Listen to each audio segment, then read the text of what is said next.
Assalamu alaikum class. Today we are going to discuss the last lecture of maternal health, and in this lecture we will be discussing maternal mortality. It is very important indicator of healthcare service provision of a country. It indicates that the healthcare service is adequate or inadequate.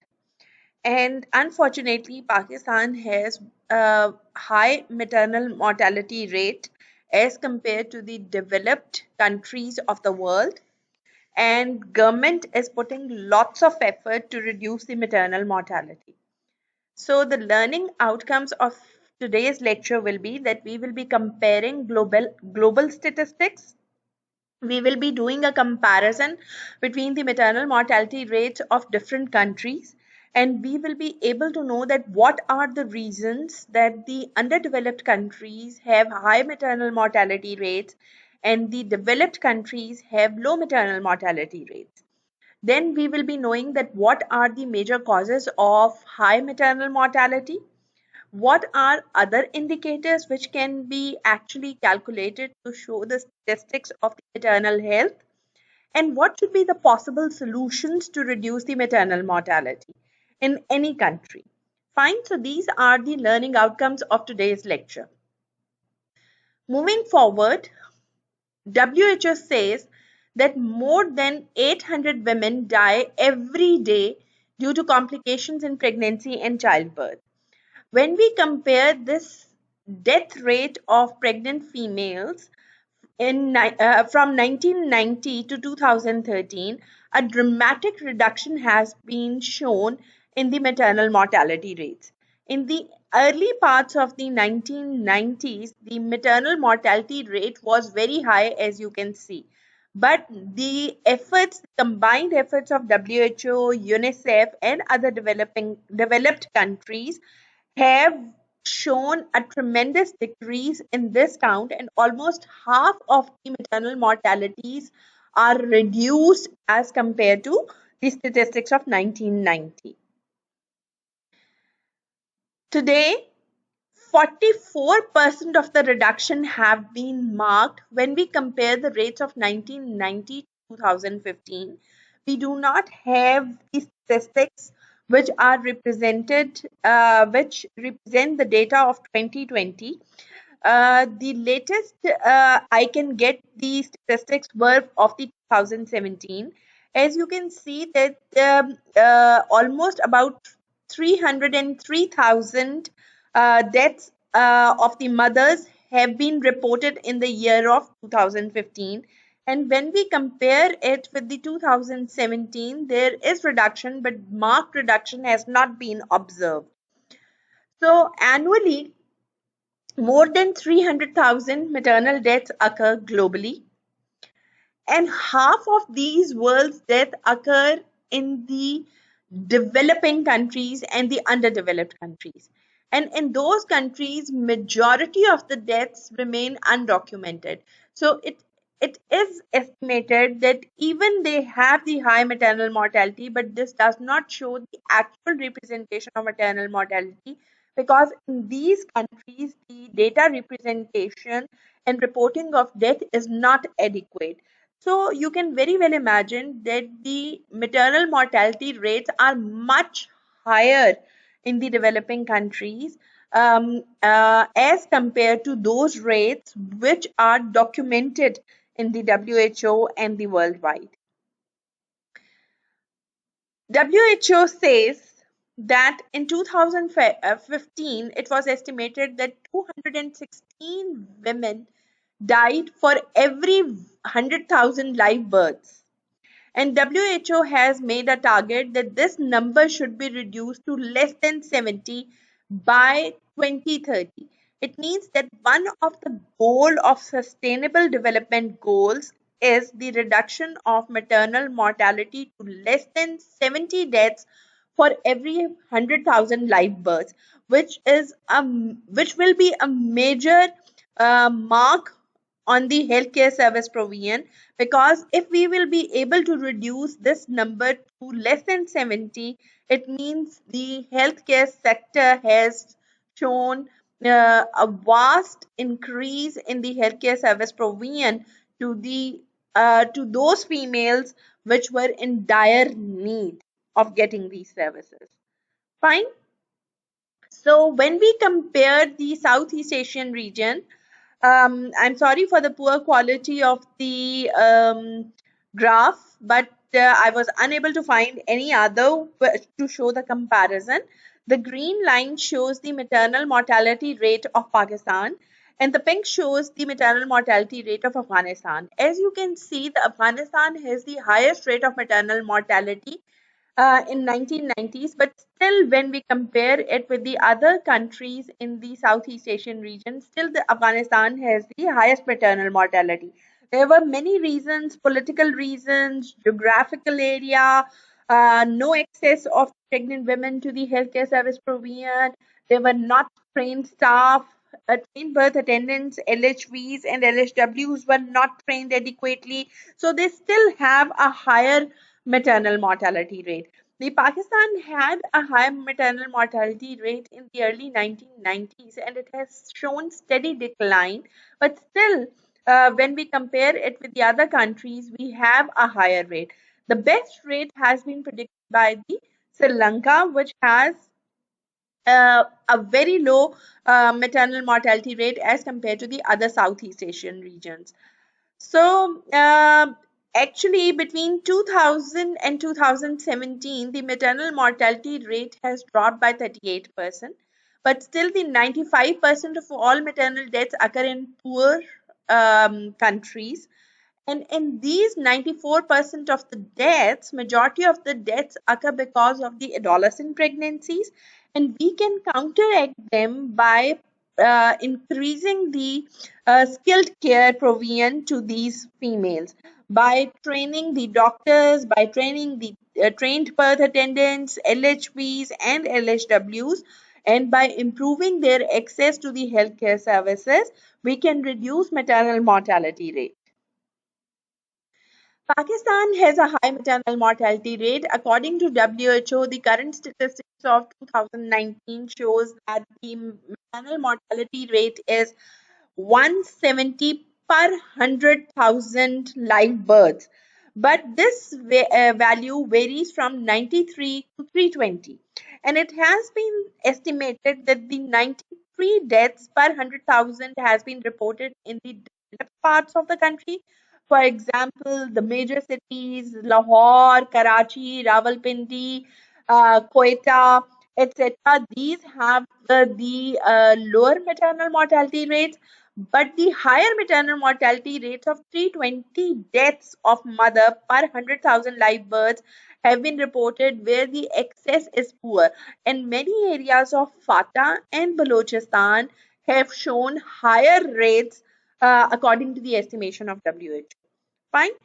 Another statistics, which are the global statistics, they have represented the data of Pakistan's maternal mortality rate in 2019, and they have estimated that WHO has predicted this maternal mortality rate to a very low extent because many deaths have not been reported in Pakistan.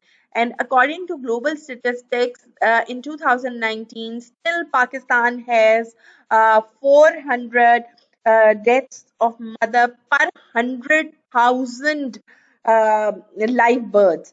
And according to their estimation, this value ranges from 233 to 560 or 561. And again, they represent that 233 deaths per 100,000 live births are in the developed parts of the country. And this high number is indicated in the mountainous areas, in the Fata areas, in the areas where the geographical distribution is such that the healthcare service provision is inadequate and the females want to deliver at their homes and there are not established healthcare centers, still the rate is really, really very high.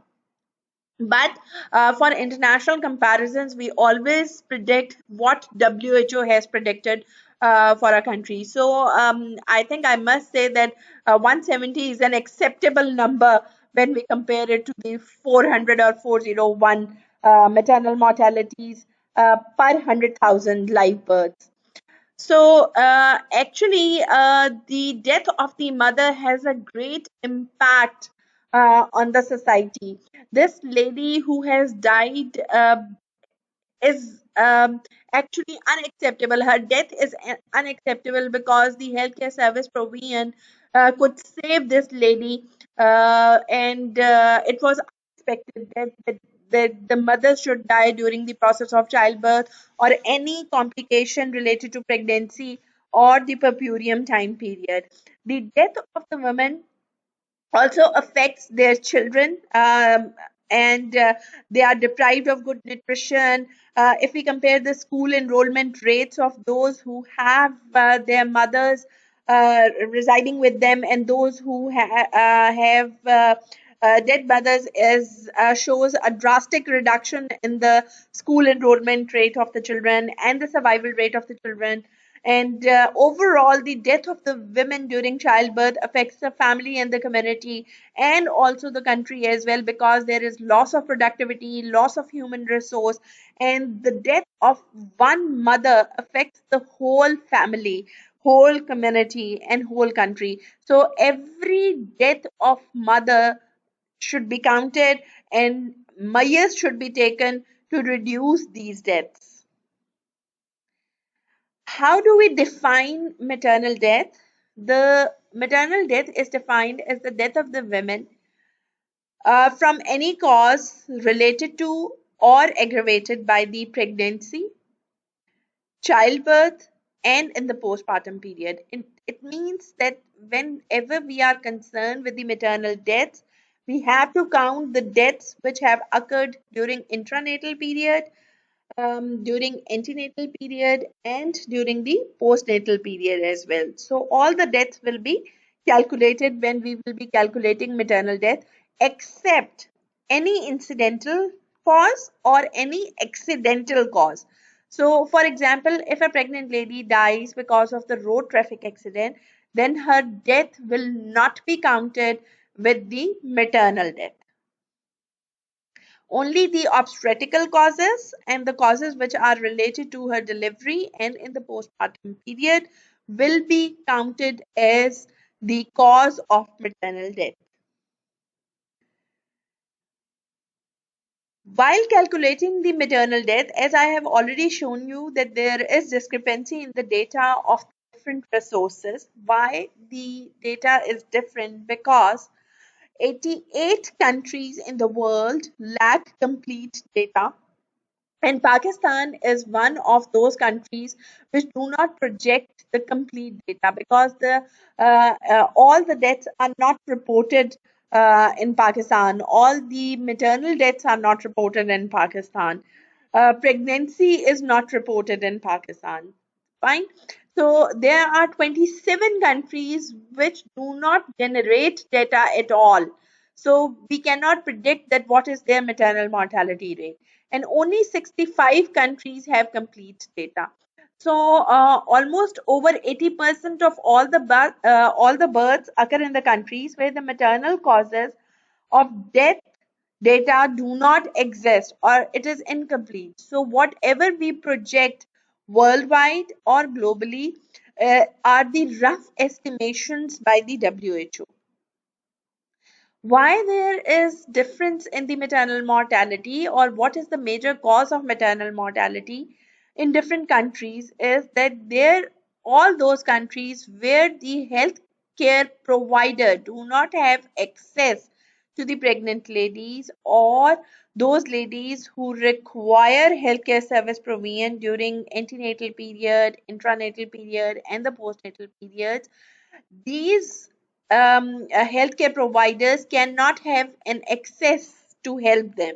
So all those countries where the geographical boundaries or the healthcare service provision is reduced, or their social setup is that the healthcare provider does not reach there, the maternal mortality rate is really, really high.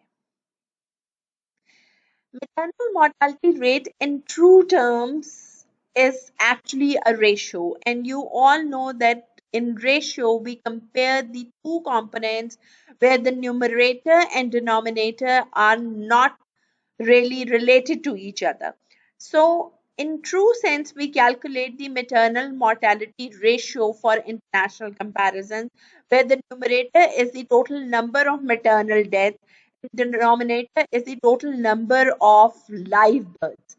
Why do we calculate the ratio? Is because in Pakistan and in many countries, the total number of pregnant females are not known because the pregnancy is not reported. So denominator should be changed. If we put the all the pregnant females between 15 to 49 years of age group, which is the reproductive age group, and then we compare the total number of deaths which have occurred in that group, will be a true representation of maternal mortality rate. But we cannot calculate that rate because of the inadequacy of the data. So we calculate ratio where we compare maternal deaths with live births, but we, for international comparison, we use the term of maternal mortality rate. Fine. This concept should be very clear, um, very clear, because many times the question comes to you, calculate maternal mortality rate, and live births are given, and sometimes the live births and the total population, which is pregnant population of the area, is given, and you are asked to calculate the maternal mortality ratios and maternal mortality rates. The concept should be very clear, because it carries lots of marks. So, in true sense, how do we calculate the maternal mortality ratio and what will be its formula? The total number of females or pregnant females, or the total number of female deaths due to complications of pregnancy during antenatal period or childbirth, or within 42 days of the delivery, which is the postpartum period or the puerperal period, in any area during a given time period in a specific place, divided by the total number of live births in the same area in the same year, will give you maternal mortality ratio. And remember always that this ratio is calculated per 100,000 to make an international comparison. This is the most important indicator in which the fixed value of more than a fixed value of 100,000 is taken to compare it, for the international comparison.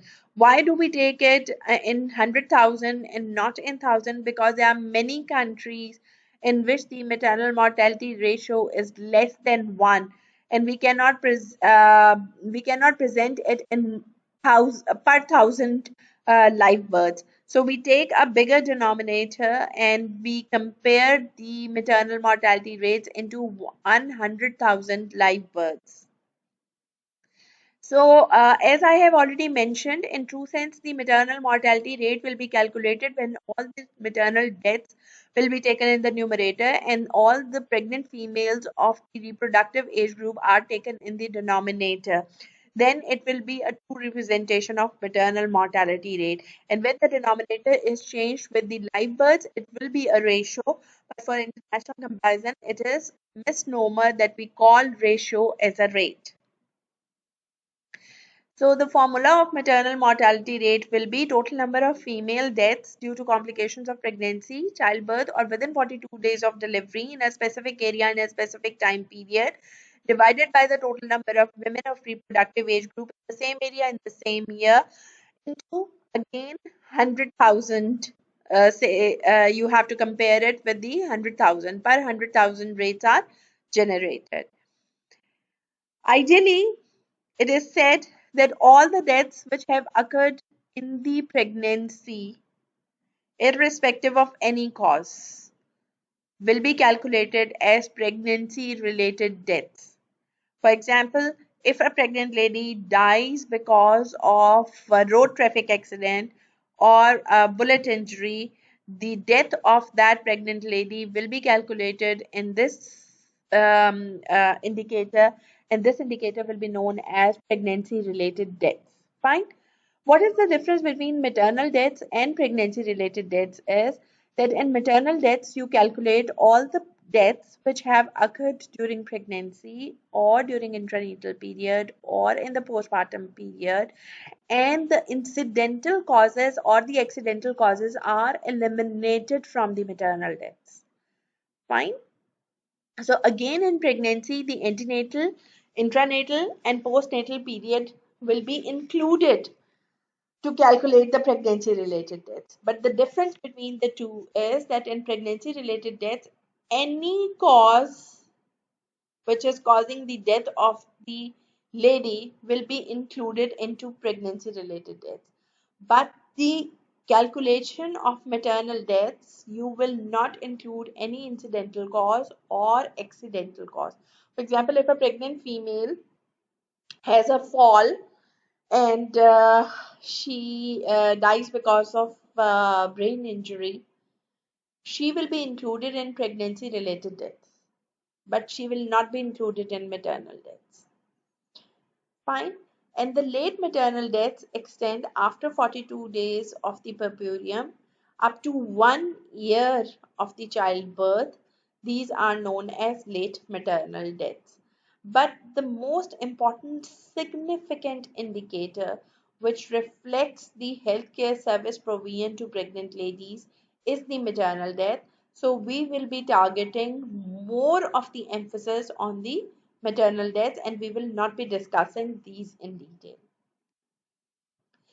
The late maternal deaths, as I have already mentioned, they extend from 42 days after the puerperium, in the puerperium period, 42 days excluding after the deaths beyond 42 days, and they can extend up to the 1 year are included into the late maternal death, and they are actually classified into the international classification of disease as ICD-10.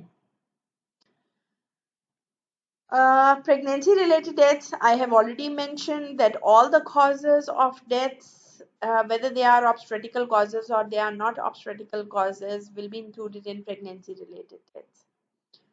So, as I have mentioned, that any accident or any incidental cause will not be included in the maternal death. It will not be included in maternal death. It will be included in the pregnancy related death. This concept should be very clear. Another indicator of maternal death is adult lifetime risk of maternal death. And how do we calculate adult lifetime risk of maternal death? That each country has calculated the maternal mortality rate according to the age distribution, and there is a bar of 5 years in which the age specific mortality rates are calculated. As you will be remembering that we have calculated the age specific fertility rates, and when we go towards the total fertility rates, we sum up all the age specific fertility rates and we multiply it with 5. So what do we do with for the calculation of the adult lifetime risk of maternal death? That all the age specific maternal mortality rates are calculated and then they are summed up. So the probability of dying from maternal cause during a woman's reproductive age group, if she passes through each phase facing the mortality pattern of the specific age group, will be reflecting the adult lifetime risk of maternal death. What is proportionate maternal mortality rate? The proportionate maternal mortality rate will be the total number of maternal deaths in a specific area in a specific time period divided by the total number of deaths in the women in the reproductive age group. So whether they are pregnant or they are not pregnant will be representing the proportionate maternal mortality rate of the women of reproductive age group. So this concept should be very clear, that how do we calculate maternal mortality rate? How do we calculate proportionate mortality rate and the other indicators as well? What are the major causes of maternal mortality? We can classify them into obstetrical causes, non-obstetrical causes, and social causes. Obstetrical causes, as we have discussed in detail, the major cause of death will be antepartum hemorrhage or postpartum hemorrhage. And when we compare the two hemorrhages, the postpartum hemorrhage actually makes a major, it actually takes a major brunt of causing the maternal mortality. We have infections, mostly the postpartum infections, because of the inadequate use of the sterilized instruments, or because of the poor cord care, or do not, or the healthcare provider has not observed the 3 C's approach, can result up in infections, and these infections are again a major cause of maternal mortality.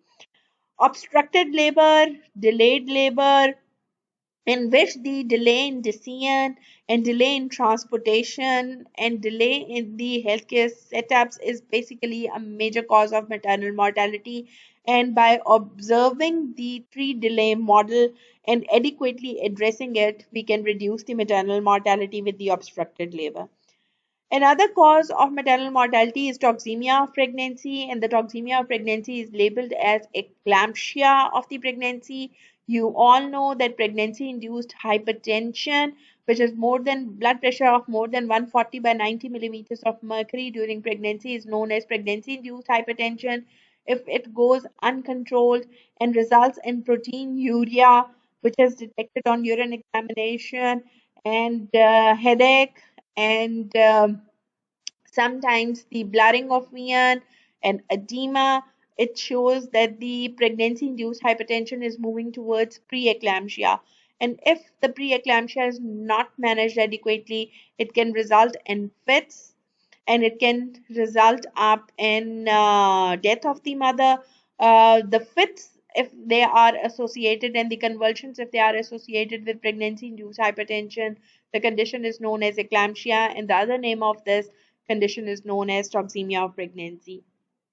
Another cause of maternal mortality is the unsafe abortion.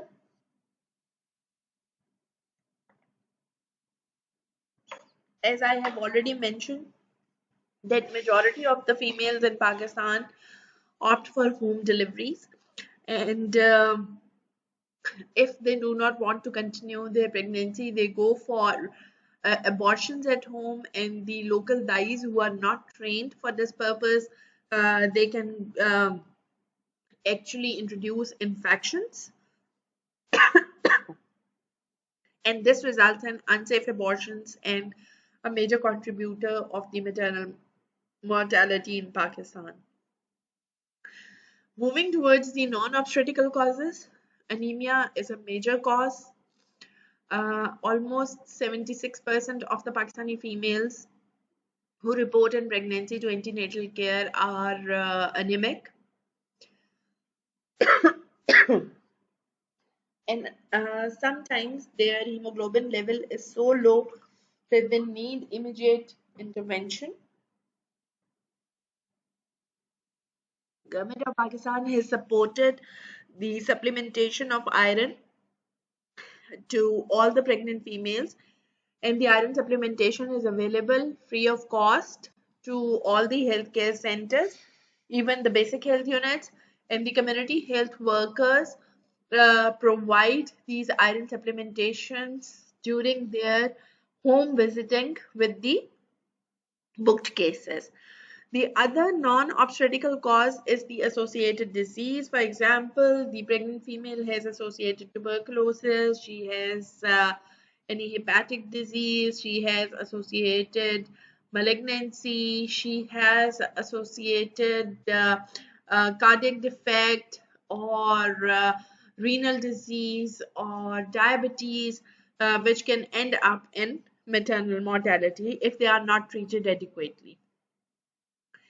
WHO says that the major cause of mortality in pregnant females is because of the pre-existing medical conditions, which get exaggerated or exacerbated during pregnancy, and this can be any of the associated comorbidity. For example, they have liver disease associated, or associated kidney disease or diabetes or pre-existing hypertension or any HIV infection, they basically cause 28% of total of the maternal mortality. Moving towards the obstetrical causes, 27% of the mortalities occur because of the severe bleeding, 14% occur because of the pregnancy-induced hypertension. Moving towards preeclampsia and eclampsia, 11% occurs mostly after childbirth, the post-purpurium infections in the purpurium period, and 9% occur during childbirth because of the obstructed labor and the complicated labor and precipitate labor or cord prolapse, etc. 8% occur because of the abortion complication, and 3% occurs because of the blood clotting disorders.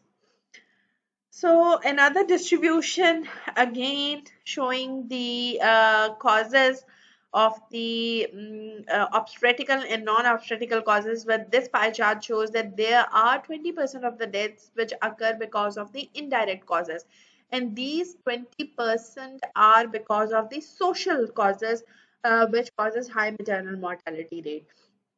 When we compare the timings of the maternal deaths, it is being observed that 24% of the deaths occur in the antenatal period, 15% of the deaths occur in the intranatal period, and 61%, which is the major branch, occurs in the postnatal period.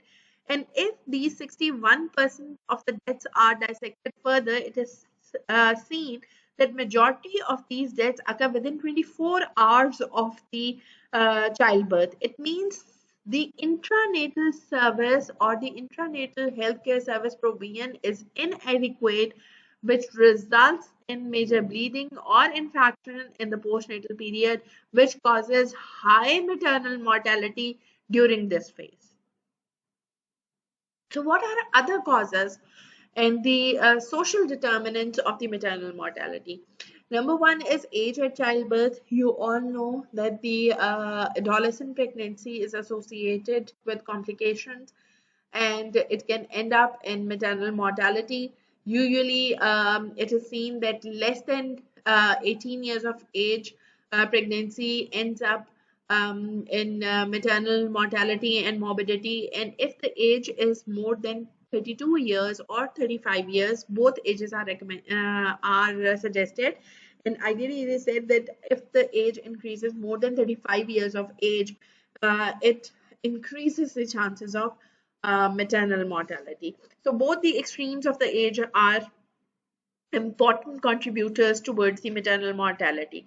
Then the birth interval, if a female is continuously giving birth to a large number of children without using family planning methods and the birth interval is short, it can increase the maternal mortality as the reserves are depleted, as she's suffering from anemia with multiple births and or going through abortions. The birth interval between two successive pregnancies is too short that it can lead to high maternal mortality.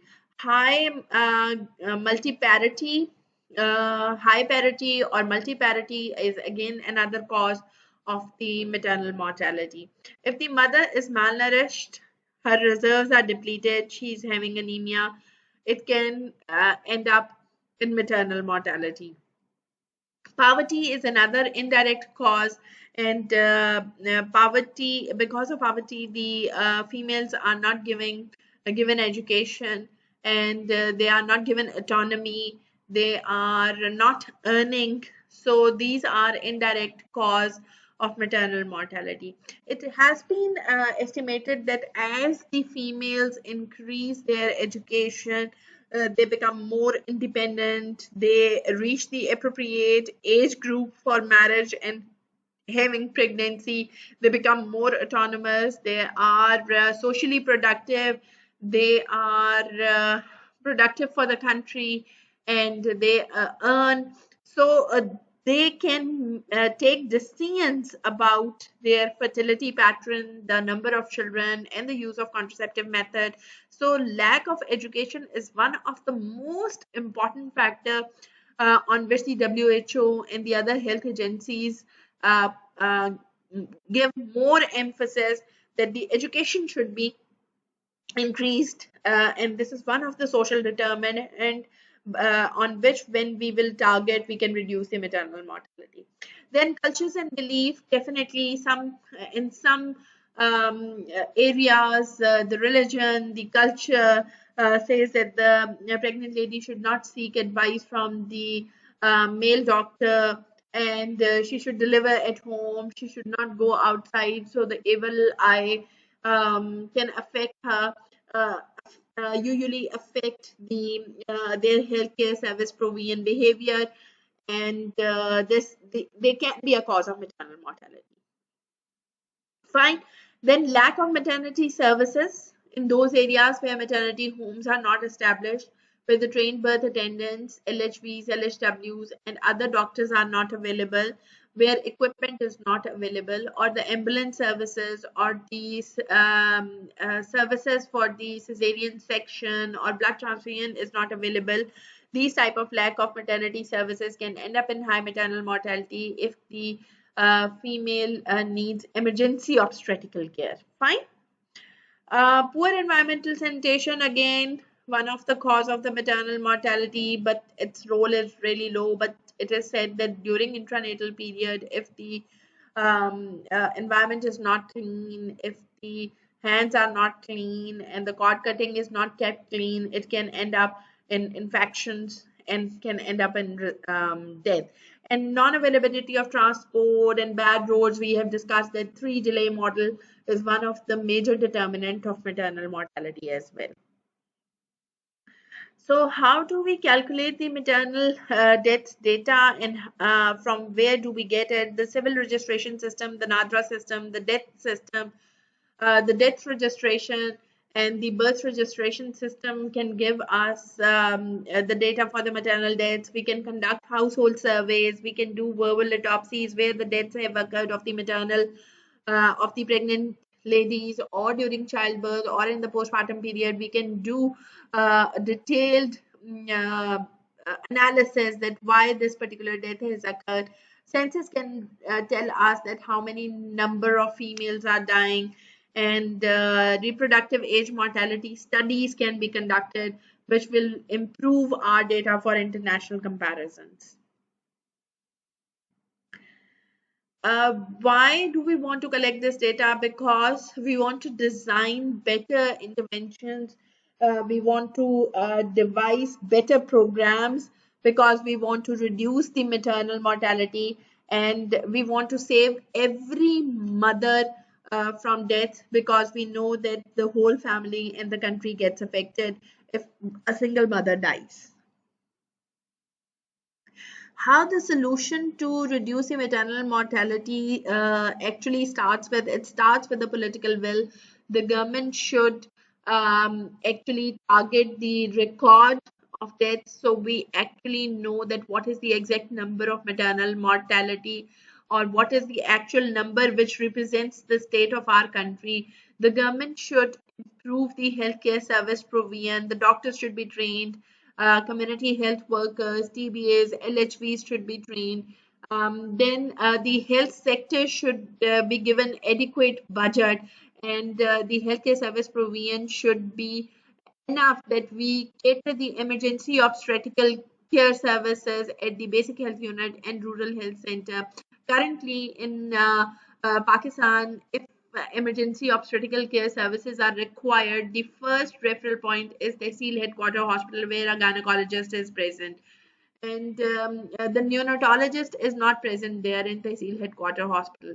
Moving towards the district headquarter hospital, yes, the neonatologist and gynecologist both are present, but at the basic health unit and rural health center, we do not have the services for the emergency obstetrical care. So the government should give more funds to enhance these healthcare facilities for a better outcome, where we can save more mothers. Maternal care model says that to save the mothers or to improve the maternal health, we should target pre-pregnancy care, that even before the conception, the females should be encouraged to plan their pregnancy. They should be given folic acid supplementation. They should be given empowerment to decide for themselves. If they want family planning services, they should be given to them. If they want to make decisions about delaying their pregnancy, it can be promoted. So the pre-pregnancy care is also important, and sometimes there are certain diseases which are run in the family. So pre-pregnancy counseling is important for the maternal health as well. Then targeting the antenatal care, which we have discussed in detail. Intranatal care, where the domiciliary care and the institutional care should be targeted for the improvement. And then postnatal care, again, that the postnatal visits should be done, and any type of complication should be referred. Family planning services should be promoted, and other indicators, which are social indicators, that the woman should be empowered, gender-based violence should be reduced, they should be given autonomy, they should be given equal opportunity for employment and education. It will reduce maternal mortality definitely.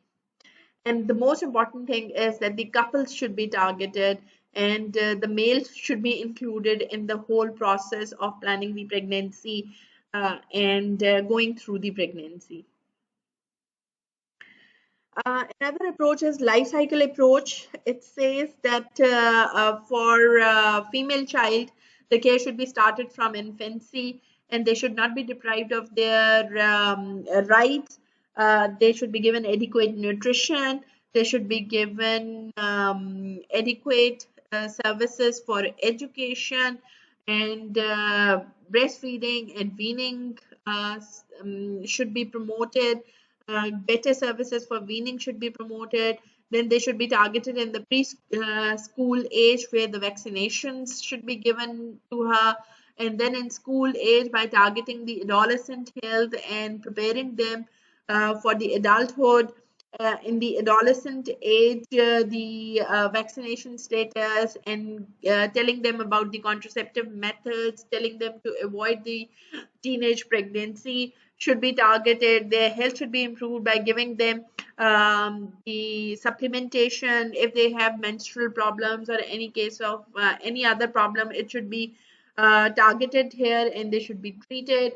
And then conception and pregnancy and delivery and postpartum. And again, if there is female baby is born, the healthcare service provision should start from the infancy level. This is known as the life cycle approach to improve the maternal health. The basically the approach initially was targeted towards the high risk pregnancy in early 1980s. It was believed by the WHO that by training the trained birth attendants and by improving the training of the doctors, we could easily reduce the maternal health. But in early 1990s, the promotion of the skilled birth attendant was done, and the government took the initiative that we will train the trained birth attendants, because we could not change the culture that majority of the females deliver their babies at home. So the government targeted the training of the skilled birth attendants. And in late 1990s and in 2000, the social determinants took a major chunk, and the government started putting efforts to improve the social determinants of health to reduce the maternal mortality. What we can do, according to World Health Organization, is that the political will should be there. The government should be promoted to take initiative to reduce the maternal mortality rate. Contraceptive methods should be adequately introduced to the eligible couples and the target couples. Safe abortion services should be given to the females, and cultural and social taboos should be removed. Strong health system will help us to reduce the maternal mortality definitely. And this strong health system can never be established unless we train our community health workers and the vaccinators and lady health workers. Quality care access should be there. If the pregnant female during pregnancy or during birth faces any type of complication, a strong referral system should be adopted, and she should be sent immediately to the higher healthcare authorities. She should be referred, ambulance services should be there, and the proper referral system should be there. Accountability should be done. Every death during pregnancy or during childbirth or in the postpartum period should be investigated thoroughly, and there should be an accountability on calculations of maternal mortality rate. These deaths should be reported, and verbal autopsies should be done. That what was the reason there? Was there any medical negligence, or were there social reasons for this death of the mother? And we should always support the nutrition of the female, the education of the female, their empowerment, and we should negate the gender based violence to reduce the maternal mortality worldwide. What other approaches can we opt to reduce the high maternal mortality is my question to you. And your next assignment is, which is due in 24 hours, that you will tell me that how the government of Pakistan can reduce high maternal mortality rates in coming 3 years, and how should we plan to reduce the maternal mortality rate. Thank you so much for your patience. Any questions are more than welcome. I'm available in the comment section and I will be answering your queries. Thank you so much.